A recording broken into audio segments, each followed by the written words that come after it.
fourth episode of Eagle Winners. I'm the president of Sports Broadcasting Club, and today on my right I have class of 2026 rower Rylan Smith. Rylan, how you doing today? Doing great. How are you? I'm doing good, and thank you for being here. And I feel like you just came here to our set at a perfect time because there's two things I have to address before we even get to our questions. One, congratulations, the rowers are heading to the Head of the Charles this weekend in Boston, one of the biggest rowing competitions in America. That is huge. Congratulations about that.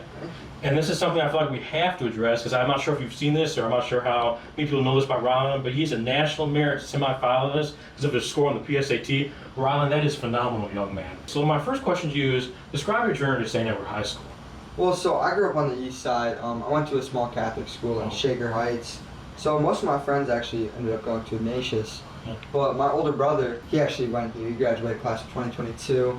My mom's a teacher here. She's an intervention specialist. So they kind of brought me here, and my brother was on the rowing team, and that's actually how he ended up at St. Ed's. So it's kind of brought me in. The second question I have for you is, can you inform the audience of the work it takes individually and as a team to be a successful rower to the varsity level of high school sports? So it takes a lot of balance. You know, as most of you guys know, we practice before school. Yeah. So the varsity team, 4:30 wake-ups, 4 days a week. It takes a lot of balance, discipline, determination. It's a really rigorous sport. People don't realize how difficult it is.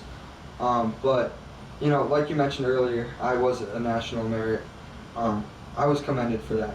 So it takes a lot of balance, balancing my personal life, my academic life, along with practices and races that take up an entire Saturday every weekend. Yeah, you made a great point around about the dedication, because I know we've obviously had football people on here, but I don't think people realize how much goes into it. I know you know this name, the great Matthew Bush. I carpooled with him for 3 years, and he would be up at 4:30, 5 o'clock. Yeah, I know you know Miss Bush talking about that, so I don't think you brought up a great point. Thank you so much for bringing that about the work you guys have to do to get to this highest level of rowing in the state of Ohio. All right, Rylan, we've talked a lot about rowing. We've talked about where you've done all your accomplishments. So what does Rylan Smith like to do in his free time outside of St. Ed's? Well, unfortunately with rowing, I don't really get a ton of free time. But when I do end up having free time, I like to spend it with my friends that I really made and got close with through rowing.